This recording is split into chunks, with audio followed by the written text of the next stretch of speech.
Amma ba'du rabbi shrah li sadri wa yassir li amri wahlul 'uqdatam min lisani yafqahu qawli.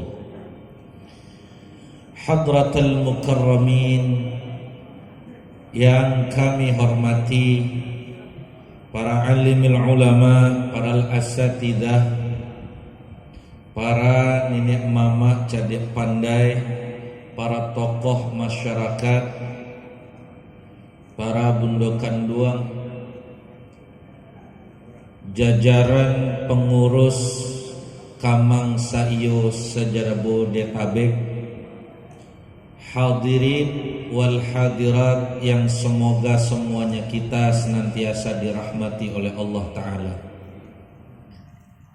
Alhamdulillah atas segala limpahan nikmat yang Allah berikan kepada kita,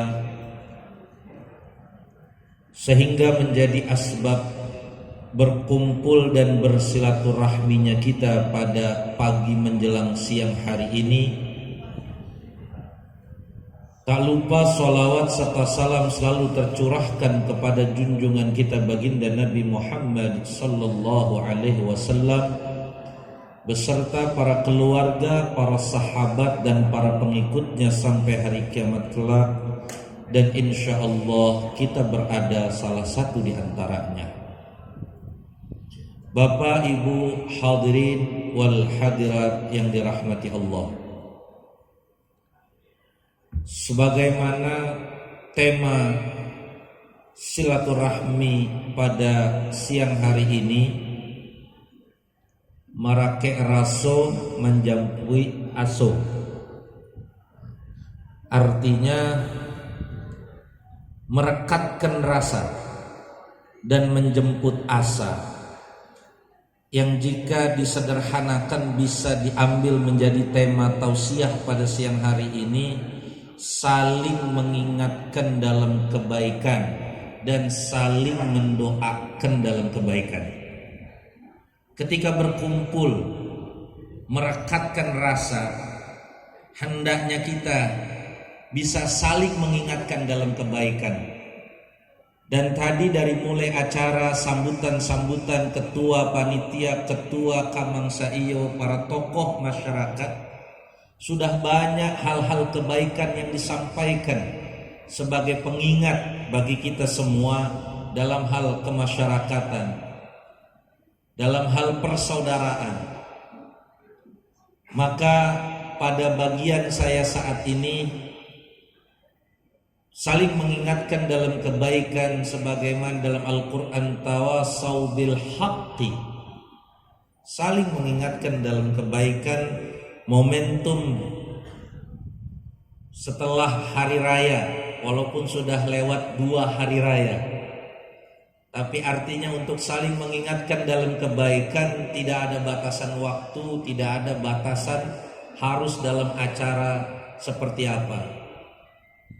Dan semoga pada kesempatan ini, apa yang saya usahakan untuk bisa sebagai pengingat bagi diri saya pribadi yang menyampaikan dan kita semua yang mendengarkan, bisa membawa manfaat dan menambah keberkahan pada silaturahmi kita di siang hari ini.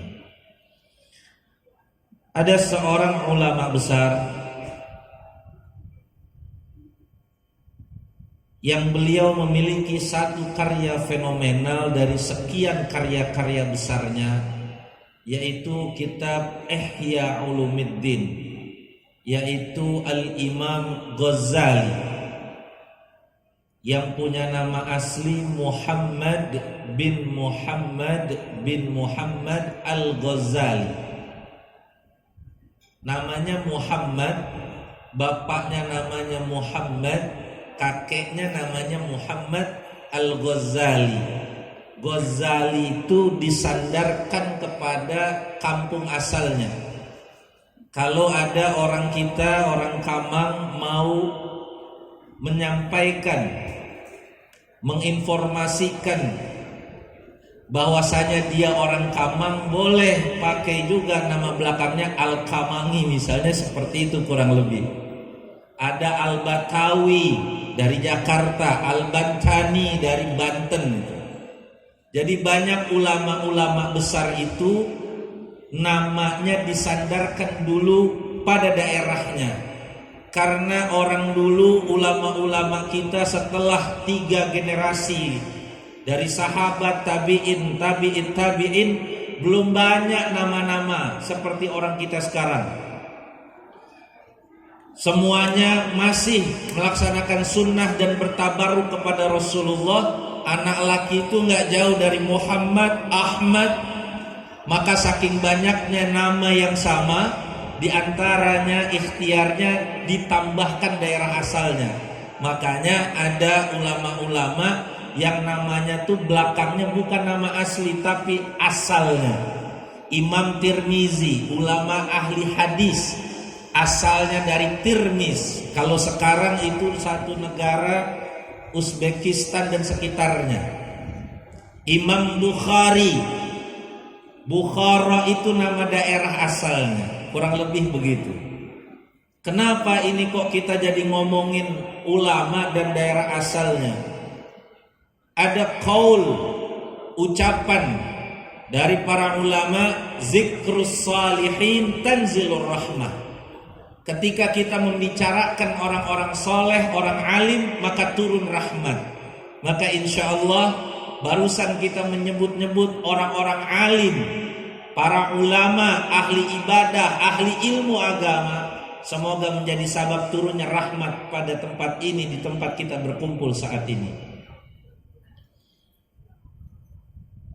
Selain Ihya Ulumuddin, karya besar daripada Imam Ghazali, beliau juga punya salah satu karya besar yang sampai detik ini ratusan tahun sudah berlalu, tapi masih dikaji, dipakai di pondok-pondok pesantren, di lembaga-lembaga pendidikan Islam, menjadi referensi para ulama dalam menyampaikan kebaikan-kebaikan dalam perkara agama, yaitu kitab Minhajul Abidin.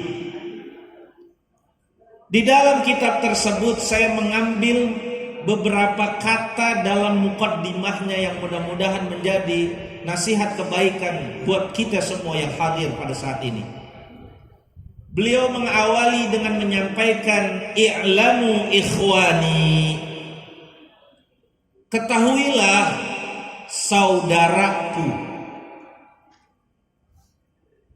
Baru 2 kata ini saja sudah ada hikmah yang bisa kita dapat.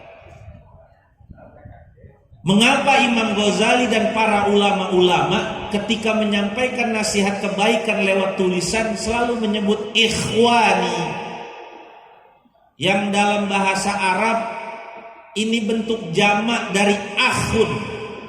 Akhun itu saudara. Akhun saudara laki-laki, ukhtun saudara perempuan, ikhwan itu bentuk jamak lebih dari 2 orang, laki-laki dan perempuan. Beliau mengawali dengan menyebut ikhwani, menyapa saudara-saudara seimannya dengan ikhwani, saudaraku. Apa hikmah yang bisa kita ambil? Imam Ghazali sedang mengajarkan kepada kita, ketika kita mengajak atau menyampaikan kebaikan, mulailah dengan kebaikan.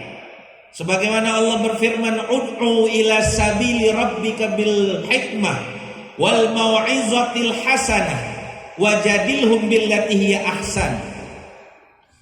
Ajak, panggil orang-orang menuju jalan Tuhanmu dengan hikmah, wal mau'izatil hasanah, dengan nasihat yang baik, wajadilhum billati hiya ahsan. Dan jika ada perbedaan pendapat, maka silakan dibicarakan dengan cara yang baik. Atau sederhananya, biar memudahkan kita untuk cepat menangkap apa hikmah dari kata ikhwani ini, andaikan kita bertemu dengan orang-orang yang melakukan keburukan, kemaksiatan, maling contohnya. Tidak mungkin ketika kita bertemu dan ketangkep terus kita meluapkan kemarahan, tapi kita ingin mengingatkan. Walaupun itu kebaikan, tidak mungkin kita bicara, "Hei maling, Pancilui, ya betul ya. Pancilo. Mohon maaf. Ya, saya ini ibaratnya makanan dalam kaleng. Namanya rendang, dalamnya rengginang. Karena bapak ibu saya dari Tilatang juga, tapi sudah lahir di Jakarta. Tapi kalau orang bicara Minang, bakso Minang, insya Allah mengerti sakete. Tapi kalau ceramah bakso Minang agak payah. Jadi bahasa Indomie saja, Indonesia Minang kira-kira. Ketika ada pemabuk, tidak mungkin kita katakan, hei tukang mabuk. Walaupun niat kita baik. Maka Imam Ghazali sedang mengajarkan kepada kita, ketika ingin menyampaikan kebaikan, sapalah dengan kebaikan, ikhwani, saudaraku. Beliau meneruskan nasihatnya yang indah. Annal ibadah samratul ilmi. Sesungguhnya ibadah itu buah daripada ilmu. Artinya ibadah yang kita kerjakan itu harus bersandarkan dasarnya ilmu. Orang sholat, mengapa dia ruku dan dia baca bacaan ruku, itu kita mesti tahu apa syarat sah, apa rukun dalam sholat. Maka itu ilmu namanya. Ramadan yang lalu kita bayar zakat. Kenapa bayar zakatnya langsung dengan beras atau dengan memakai uang? Lalu uang itu dikonversikan senilai harga beras. Kenapa enggak harga roti? Kenapa enggak harga kelapa? Kenapa harus harga beras? Ada ilmunya. Ilmu fikih namanya. Zakat itu harus dengan makanan pokok. Orang kita Indonesia ini makan beras. Di zaman Nabi kurma, anggur, gandum. Maka ijtihad para ulama di kemudian hari, ada orang makan beras, mau zakat maka pakai beras. Kalau dia dengan uang, uangnya seharga dengan ukuran beras. Ini namanya annal ibadah samratul ilmi. Ibadah itu buah dari ilmu. Artinya dalam ibadah kita harus berdasarkan ilmu. Dan ilmu agama harus kita cari. Maka momentum dalam merekatkan rasa, kita saling mengingatkan dalam kebaikan. Perkara agama satu hal yang menjadi dasar dalam kehidupan kita. Maka kita berusaha menjadi pribadi yang lebih baik. Kita berusaha belajar agama. Bukan berarti setelah ini bapak ibu masuk pesantren. Bukan. Minimal kita punya azam, keinginan dan kemauan yang kuat dalam perkara agama ini. Kita menyisihkan waktu untuk bisa hadir di majelis-majelis ilmu, di majelis-majelis yang di dalamnya ada kebaikan. Ada satu hadis Nabi yang cukup bisa dijadikan motivasi bagi kita untuk semangat dan punya kemauan untuk mempelajari agama Islam ini. Dinukilkan oleh Syekh Zainuddin Al-Malibari dalam kitabnya Irsyadul Ibad, man talaba ilman kana kaffaratan lima madad.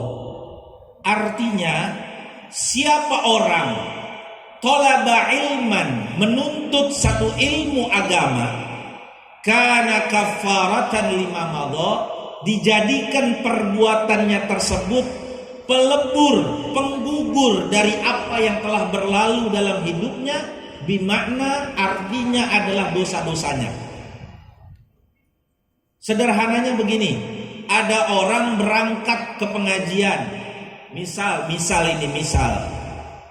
Kamang Saiyo mengadakan pengajian bulanan bagi warga Kamang Saiyo se-Jabodetabek. Ada programnya, Pak? Belum. Mudah-mudahan ini jadi usulan yang baik. Ketika dia berangkat ke pengajian bulanan Kamang Saiyo, duduk dia hadir di tempat itu, belum dia mencatat apa apa yang Ustadz sampaikan. Belum dia menghafal apa hadis yang Ustadz sampaikan. Duduknya saja, hadirnya saja, kata Nabi, kafaratan lima madho, jadi pelebur dari apa dosa-dosa yang pernah dia lakukan. Maka jangan kaget kalau ada orang pengajian tuh nggak cukup 1 bulan sekali, 1 minggu sekali bahkan nggak cukup. Hari Senin dia ngaji di sini, Selasa dia ngaji lagi di musola sana, hari Rabu dia ngaji lagi di majelis sana. Ini karena sudah mendengar hadis tadi. Keutamaannya luar biasa. Duduk di majelis ilmu menggugurkan dosa. Kita tahu siapa diri kita, kolektor pahala atau kolektor dosa kita ini. Dari sekian banyak jalan, dari sekian banyak cara Allah memberikan kepada kita untuk menggugurkan dosa, salah satunya duduk hadir di majelis ilmu. Itu saja cukup jadi motivasi. Apalagi ditambah tadi kita mendengar nasihat Imam Ghazali, bahwasanya ibadah harus pakai ilmu, ibadah harus ada sandarannya. Saya mau bertanya, ini Bapak Ibu mendengarkan ceramah sambil duduk bersandar enak atau tidak? Bahkan di masjid, di musola kalau ada pengajian, itu di tengahnya kosong. Karena semua cari tembok, cari tiang. Betul atau tidak itu? Ngaji, belajar ilmu agama, bersandar itu nyaman. Apalagi dalam hal ibadah, kita butuh sandaran. Kenapa kamu tahiyatnya mengangkat telunjuk ketika asyhadu alla ilaha illallah? Kenapa kamu ketika tasyahud tangan atau jarimu yang engkau angkat engkau gerak-gerakan? Ada nggak yang begitu tuh? Tapi kadang-kadang salah paham nih, diputer-puter itu. Padahal hadisnya yuharrikuha, menggerak-gerakannya kanan dan kiri. Itu yang benar kalau mau ikut pendapat ini nih, menggerak-gerakkan jarinya. Tapi mungkin dia terlalu terbawa suasana, lupa jadinya diputer sama dia. Kenapa kamu bertakbir dalam mengangkat tangan dalam takbiratul ihram ada yang di telinga, ada yang sejajar dengan pundak, kadang-kadang ada yang kayak orang males begini aja.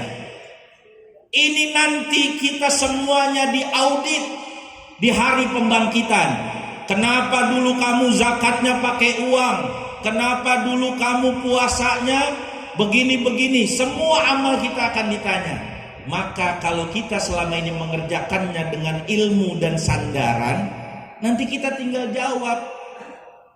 Menurut yang saya ikuti, apa yang guru-guru saya katakan, guru-gurunya dari guru-gurunya lagi, guru-gurunya dari ulama-ulama, sampai tersambung dasarnya hadis baginda Nabi Muhammad sallallahu alaihi wasallam.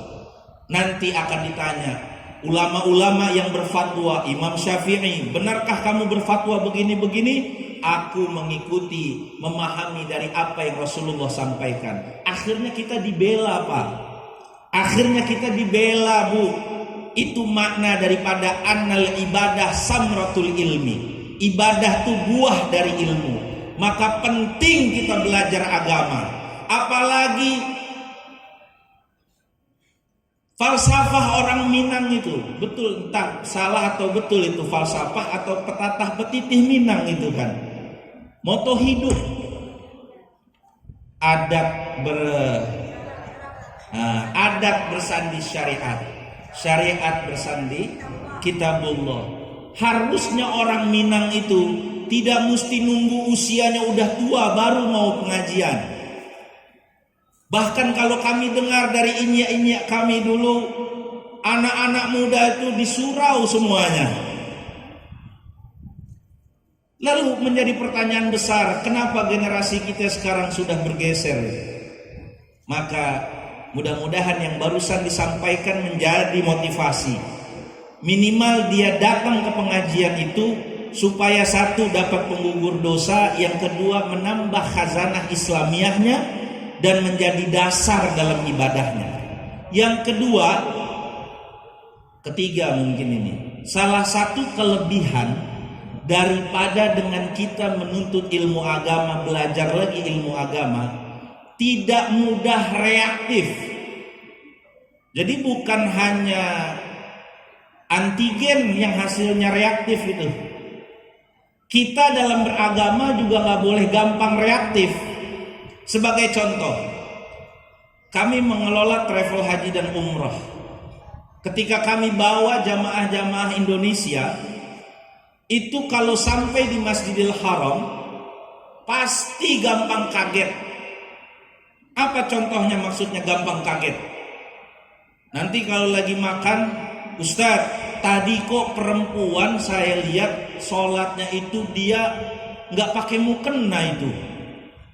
Ustadz, kok tadi saya lihat duduk ketika tahiyat akhirnya kakinya itu kayak duduk di antara dua sujud itu. Mereka salah atau saya yang selama ini salah? Nah, inilah pentingnya menuntut ilmu agama. Tidak gampang reaktif. Ternyata memang ilmunya yang dia belum pahami. Atau yang lebih parah di zaman sekarang nih, udah reaktif, pemarah lagi, pembangih. Loh, kok kamu begitu? Salah ini. Haram. Bid'ah, haram, neraka. Begitu saja sudah. Ini pembangih namanya. Ternyata pamberang. Artinya ternyata mengkaji ilmu agama itu manfaatnya luar biasa. Setidaknya kita tidak gampang bereaksi ketika ada perbedaan dalam hal ibadah yang ternyata kita yang belum punya ilmunya. Ternyata Rasulullah juga ada hadisnya. Kadang-kadang yang sering terjadi di kita ini salah menempatkan. Apa-apa patokannya Mekah. Mekah itu tanah haram, mutlak, betul. Tetapi dalam urusan agama, khususnya dalam hukum, tidak bisa Mekah dijadikan patokan. Sebagai contoh, Idul Adha kemarin, kami banyak menerima pertanyaan lewat WA, ada yang bertanya langsung, Ustadz, wukuf di Arafah itu hari Jumat atau hari Sabtu? Saya tanya balik, Bapak pergi haji? Enggak, katanya. Ustadz, jadi kita lebaran Sabtu atau Minggu? Jadi nyembelihnya Sabtu atau Minggu ini? Saya tanya balik, Bapak kurban? Enggak juga. Terus saya bilang, Bapak ini sebenarnya lagi bingung kan kapan beli tusuk sate sama arangnya kan? Artinya banyak hal yang dia ini belum menempatkan pada tempatnya. Apa-apa berpatokannya di Mekah. Padahal kita ada perbedaan waktu dan ada ilmunya. Ilmu astronomi, ada ilmu falak namanya dalam agama Islam. Kita yang awam tidak punya kemampuan, ikut saja dengan yang ahlinya. Kalau memang kesalahan nanti ada, tanggung jawab mereka. Itu enaknya jadi orang awam. Ini kadang-kadang sampai tadi pamberang. Berkali-kali saya umroh, setiap tahun saya umroh. Tidak ada itu orang di Masjidil Haram sholat subuh pakai kunut katanya. Kenapa di sini pakai kunut? Marah dia. Padahal nggak cocok kalau dia marah tuh patokannya di Mekah. Masalah kunut tidak kunut nanti bicaranya hadis. Yang penting begini, jika dia berkunut punya dasar kerjakan, dia tidak berkunut punya dasar silahkan. Yang nggak boleh tuh berang-berangnya tadi. Karena begini, kalau segala sesuatu dipatokinnya langsung ke Mekah tanpa ilmu, lucu nanti. Berkali-kali saya umroh, nggak ada di Mekah itu sholat subuh pakai kunut. Tapi kalau Ramadan, tarawih, orang ini nyarinya yang 11. Padahal di Masjidil Haram tuh tarawih 23. Kenapa kalau tarawih nggak ke Mekah? Kunut baru dia ke Mekah. Ini yang namanya ibadah samratul ilmi. Ibadah itu buah dari ilmu. Mesti pakai ilmu, bukan nafsu. Hadirin wal hadirat yang dirahmati Allah. Berikutnya nasihat Imam Ghazali adalah annal ibadah faidatul umri. Sesungguhnya ibadah itu adalah sebaik-baiknya, semanfaat-manfaatnya umur. Makanya Rasulullah sampaikan, permohonan kita kalau minta kepada Allah panjang umur tuh tidak boleh berhenti sampai di panjang umur. Allahumma tawwil umri, ya Allah panjangkan usiaku. Nggak boleh sampai situ, harus ada lanjutannya.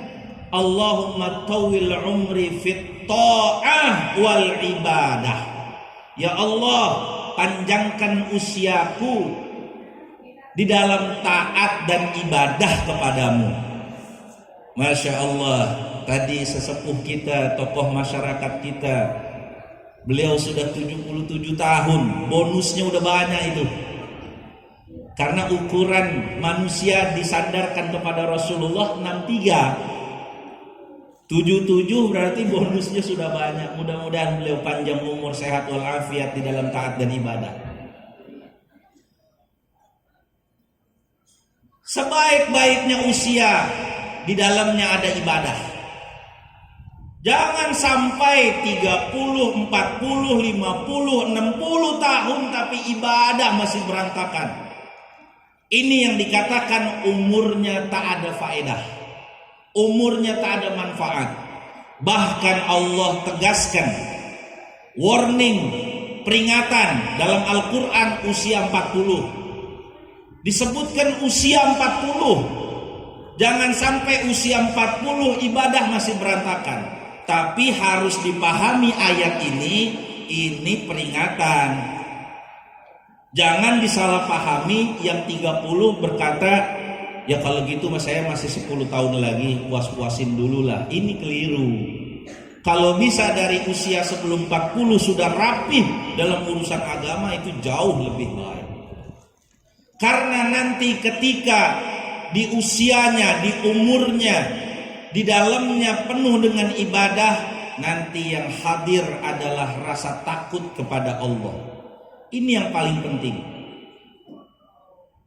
Hari ini bisa dikatakan di Indonesia, di dunia, tidak ada lagi orang bodoh. Setuju tidak Pak? Ibu-ibu, kebetulan orang Kamang, tapi udah lahir di Jakarta. Dapat suami orang kampung, seleranya totok kampung gitu.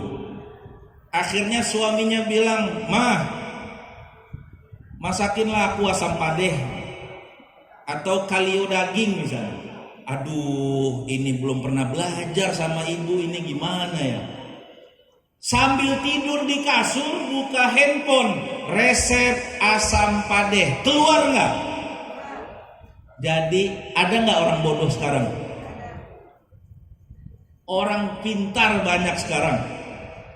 Sekarang kita pengen tahu di Saudi, di Mekah ini lagi berapa derajat panasnya, bisa nggak kita tahu dari rumah kita? Tapi kenapa sekarang zaman makin merosot? Bukan orang bodoh, tapi banyak orang yang tak takut kepada Allah.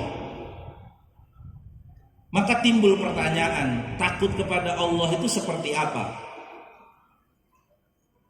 Takut kepada Allah, jika rasa takutnya lebih besar, maka akan lebih lagi dia cara mendekatkan dirinya kepada Allah. Atau yang mudah begini, andaikan, ini andaikan saja, mudah-mudahan tidak. Kalau tiba-tiba dari pintu itu masuk 3 ekor macan, kira-kira kita lanjut nggak ini ngaji ini? Tolong dijawab ini. Lanjut nggak kita ngaji ini? Oh, ada yang mau lanjut? Silakan, saya tidak. Anak saya masih kecil-kecil loh. Artinya normalnya bubar atau lanjut? Kenapa kita bubar? Takut. Atau lebih mudah lagi begini, ini lagi silaturahmi segini banyak orang, di situ ada kursi kosong, tapi mau dia berdiri di sana. Ditanyalah sama kawannya, itu kosong, kenapa kamu nggak duduk di situ? Nggak enak ada dia. Kenapa? Kamu takut ya? Enggak, saya segan aja. Kenapa? Saya punya utang belum bayar. Itu takut atau segan tuh? Takut. Artinya begini. Atau satu contoh lagi biar lebih mudah lagi. Ramadan kemarin itu musim hujan, betul nggak? Makanya Ramadan kemarin itu banyak orang berangkat tarawih ke masjid, bukan kakinya yang keluar dari teras rumahnya, tangannya. Wah, hujan nggak jadi tarawih, betul nggak itu? Kenapa dia nggak berangkat tarawih? Takut basahnya karena air. Coba kita pahami nih. Tadi macan takut kita bubar. Ada orang punya hutang sama yang memberi hutang, takut dia mendekati menjauh. Hujan kita menepi, minggir daripada air. Air, macan, manusia yang memberikan hutang, ini adalah makhluk ciptaan Allah. Maka ketika kita takut kepada makhluk, kita akan menjauh sejauh-jauhnya. Namun sebaliknya, ketika kita takut kepada Sang Khaliq, takut kepada Allah, akan mendekat sedekat-dekatnya. Ada orang yang takut kepada Allah, maka dia mendekat lewat sholat malamnya. Ada orang yang takut kepada Allah, maka dia hadir di majelis-majelis ilmu. Ada orang yang takut kepada Allah, dia bersedekah. Ada yang takut kepada Allah, maka dia mendekat dengan ibadah-ibadah sosialnya. Inilah gambaran takut kepada Allah yang benar. Maka jika ada orang ibadah payah, ibadah susah, rezeki susah, ini pertanda dia lagi kurang takut sama Allah. Dan diperburuknya lagi, dia menyalahkan Allah. Padahal Allah bilang, wa may yattaqillaha yaj'al lahu makhraja wa yarzuqhu min haitsu la yahtasib. Siapa bertakwa kepada Allah, maka dijadikan buat dirinya jalan keluar. Masalah keluarga, masalah ekonomi, masalah kerjaan, jalan keluarnya takwa, ibadah, takut kepada Allah. Wa yarzuqhu min haitsu la yahtasib, dan dikaruniakan rizki dari mana-mana asalnya. Tapi ada orang ibadah payah, takut sama Allah sedikit, tapi giliran susah dia menyalahkan. Ya Rabb, kok begini banget hidup saya? Gak kelar-kelar ini COVID engkau buat ya Rabb. Begitu gak tuh? Ini entah tepat atau tidak ini. Kalau kurang tepat mohon saya dikoreksi. Kalau orang model begini nih, ungkapan cocoknya begini: buruak di muko, camin di balah. Betul gak Pak? Dia berkaca, bercermin, kok muka saya jelek? Kacanya yang dibanting, padahal mukanya yang salah. Begitu ketika orang ibadah berantakan, takut kepada Allah sedikit, tapi kalau lagi susah menyalahkan keadaan kepada Allah. Dia timpakan kesalahan kepada pihak lain padahal dirinya yang salah. Maka sebaik-baiknya usia, kata Imam Ghazali, adalah ibadah. Dan ibadah itu adalah bentuk rasa takut kita kepada Allah. Bapak Ibu yang dirahmati Allah, dulu waktu di pesantren kami punya kawan, sama-sama sekolah sampai selesai di pesantren, namun nasib kami berbeda. Beliau punya kerjaan sekarang itu jadi peneliti, apa saja diteliti. Sampai satu saat silaturahmi seperti ini, berjumpalah kami, lalu beliau menginformasikan pernah meneliti. Jadi ini hasil penelitian ini. Ternyata pengajian itu bisa bubar bukan hanya kalau macan masuk ke dalam tempat pengajian. Ceramah kelamaan juga bisa bikin bubar pengajian. Maka saya tidak ingin itu terjadi di tempat ini. Mudah-mudahan ada manfaatnya apa yang kami sampaikan. Al-Fatihah.